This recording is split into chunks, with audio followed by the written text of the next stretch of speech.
The day I had dreamed about for as long as I could remember had finally arrived. Every detail of the ceremony and reception was meticulously planned, from the flower arrangements to the music playlist. The day was nothing short of magical. My partner and I exchanged vows in a picturesque garden under a canopy of blooming flowers. Friends and family surrounded us, their smiles reflecting the joy we felt in our hearts. The air buzzed with love and excitement as we danced and celebrated late into the evening. As the reception winded down, I couldn't help but feel a growing sense of anticipation. My wedding night was supposed to be the culmination of this perfect day, a private, intimate moment to treasure forever. Little did I know, my sister, Sarah, had other plans. When we finally left the reception and headed to our suite, I was brimming with excitement. The room had been decorated beautifully, with rose petals scattered across the bed and a chilled bottle of champagne waiting for us. As my partner and I began to relax and enjoy our first moments of married life, there was a knock at the door. At first, I thought it might be hotel staff or perhaps a surprise from one of our friends. But when I opened the door, there was Sarah, holding a suitcase and wearing an expression that can only be described as smug. She announced that she had decided to stay the night with us because her room wasn't up to her standards. I was stunned. Sarah's room, in the same luxurious hotel where the entire wedding party was staying, couldn't possibly have been unacceptable. She brushed past me before I could process what was happening. I exchanged a bewildered glance with my partner as Sarah made herself at home in our suite. She tossed her suitcase onto the floor, kicked off her shoes, and sprawled on the sofa as if she owned the place. "You don't mind, right?" she said casually, flipping through the TV channels. Before I could respond, she continued, "I mean, it's just one night.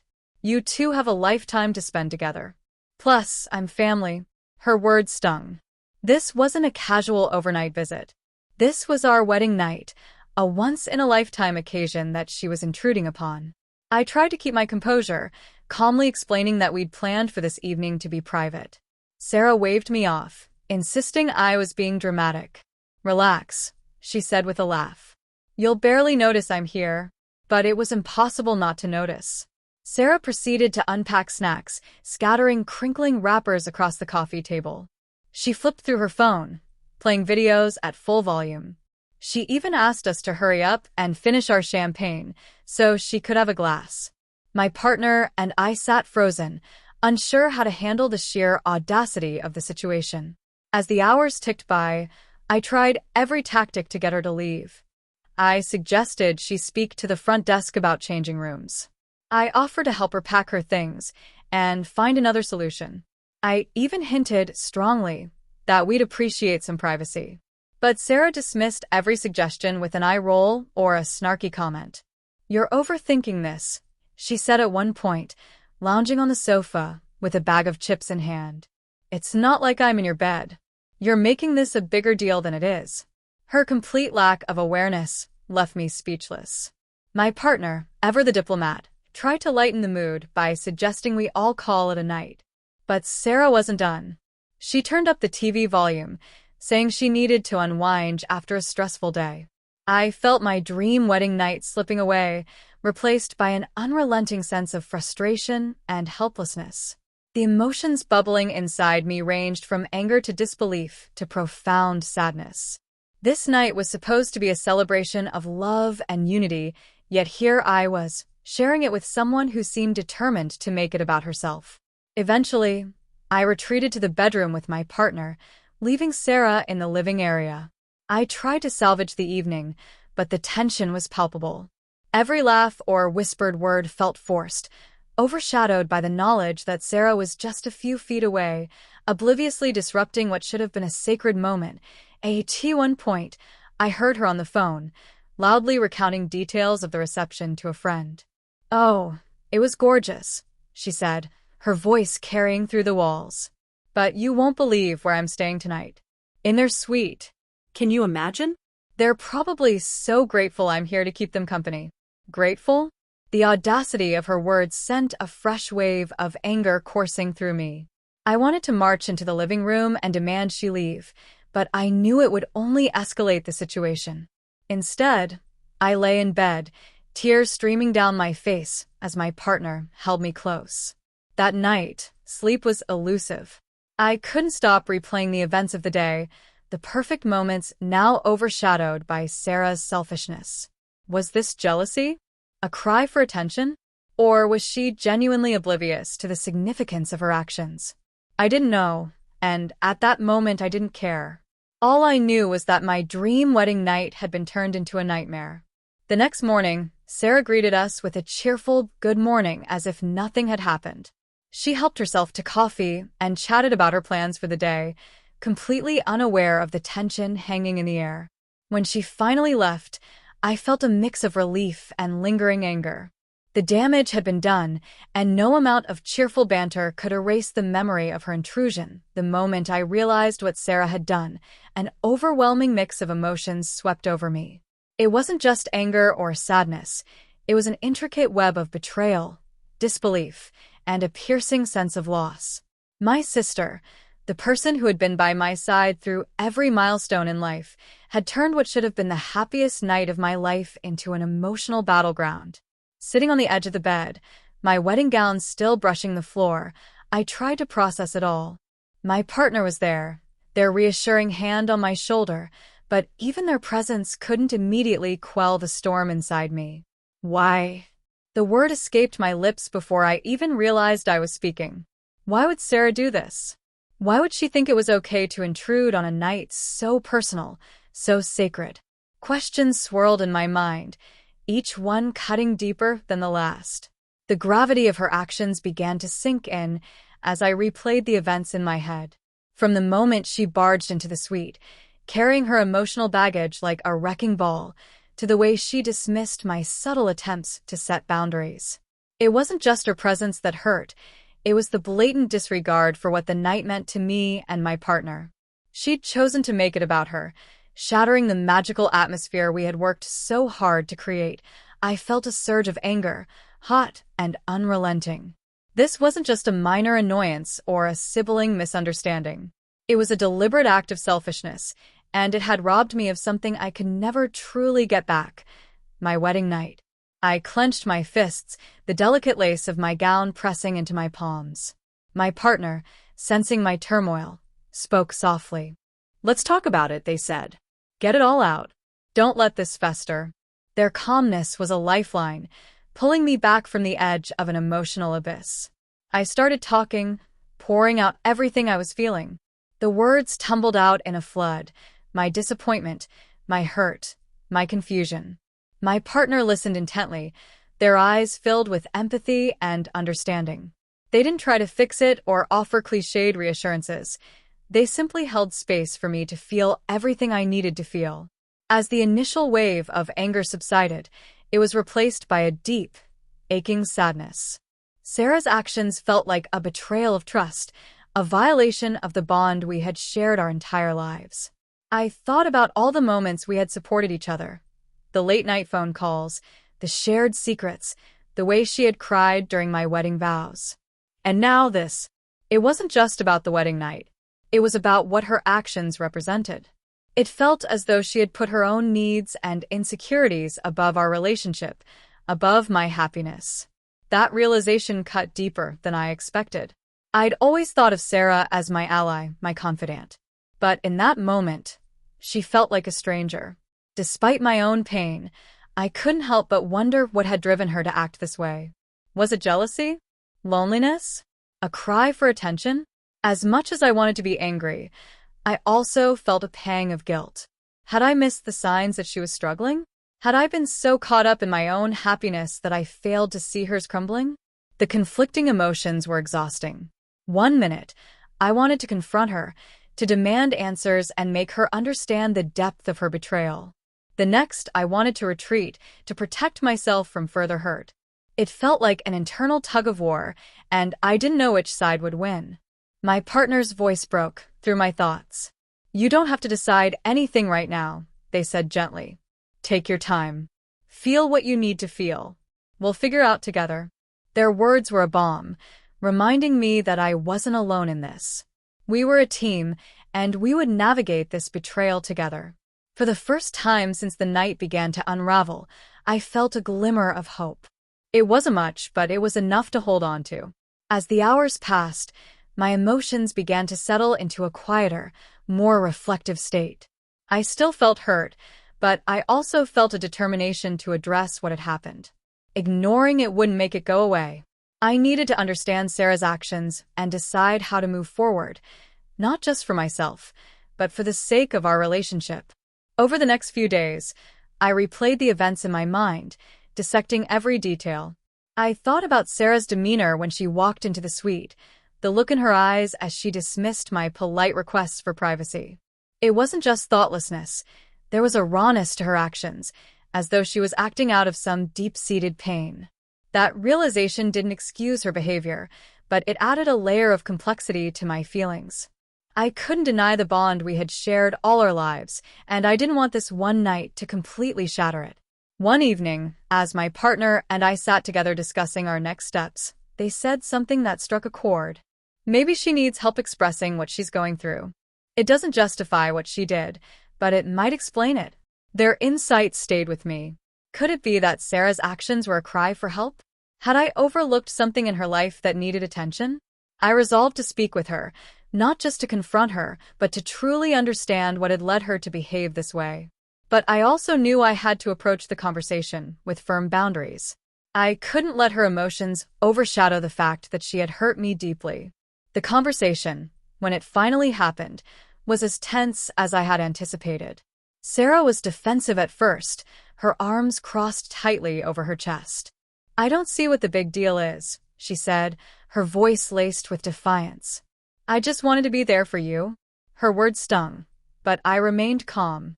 "Being there for me means respecting my boundaries, Sarah," I said, my voice steady but firm. That night wasn't just about me. It was about me and my partner starting our life together. "You took that away from us." For a moment, she said nothing. Then, to my surprise, her expression softened, and she looked down at her hands.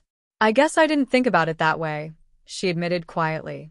I was just feeling so lost. Seeing you so happy, so settled, I don't know. It made me realize how empty my life feels right now. Her admission hit me like a tidal wave. I had been so consumed with my own feelings that I hadn't considered hers. It didn't excuse her behavior, but it gave me a new perspective. We spent hours talking that night, unpacking not just what had happened, but the underlying emotions that had driven her actions.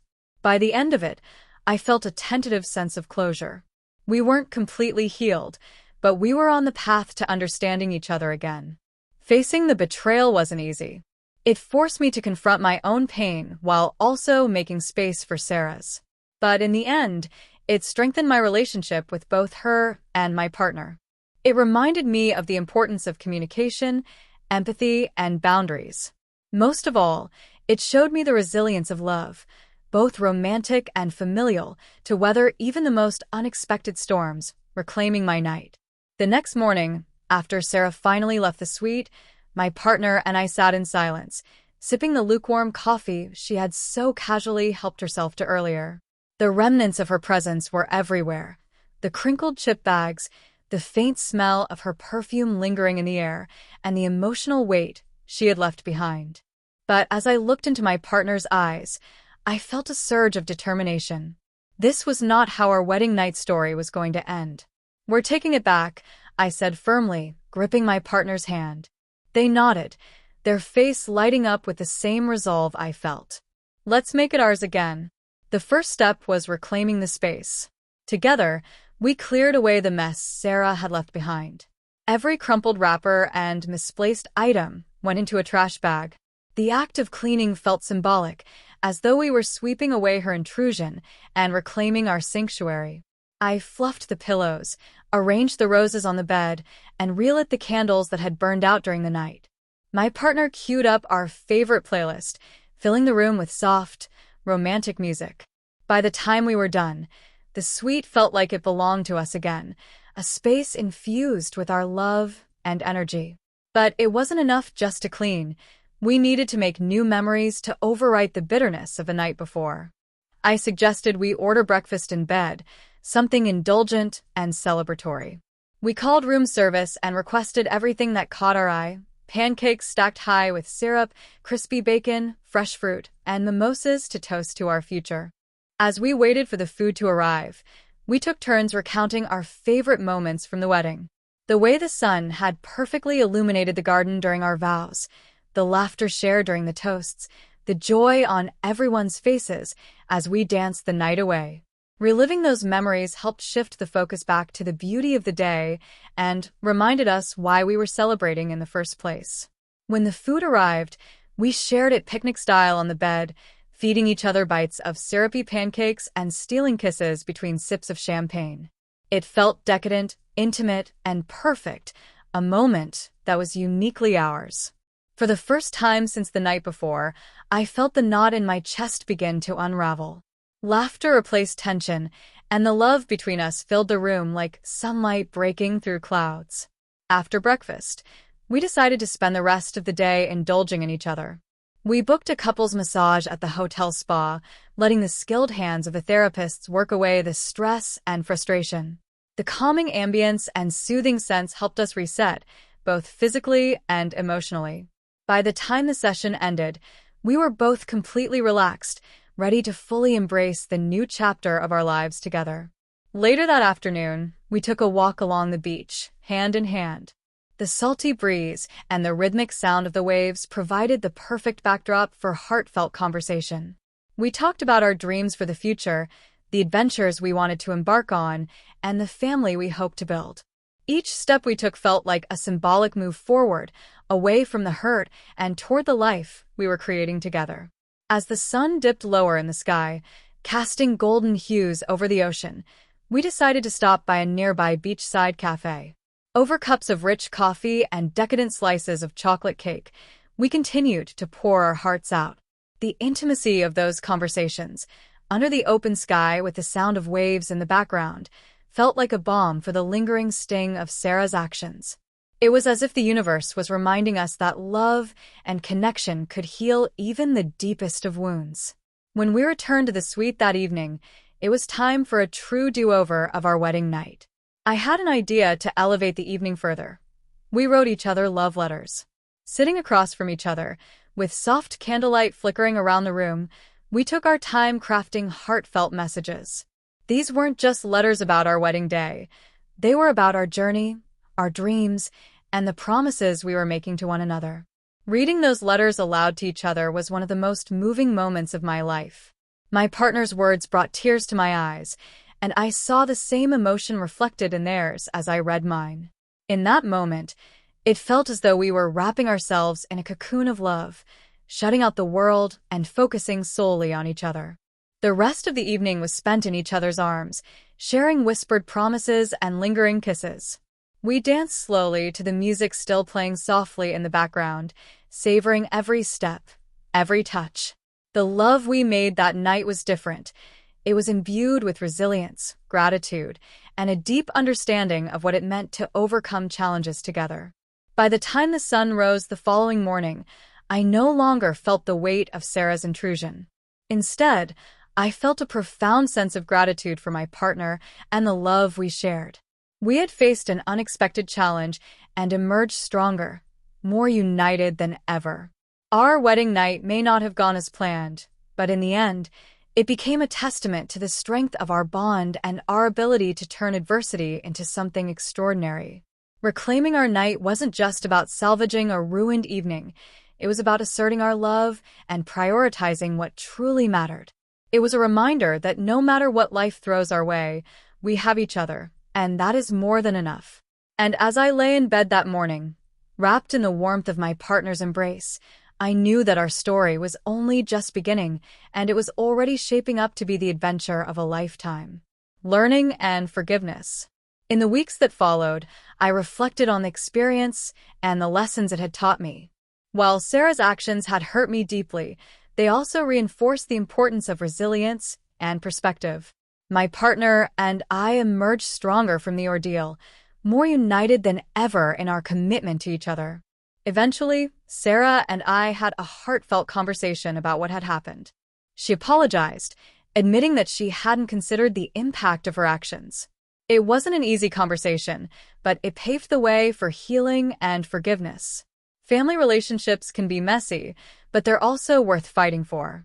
Looking back, I realized that my wedding night, though far from perfect, taught me valuable lessons about love, perseverance, and the power of turning setbacks into opportunities for growth.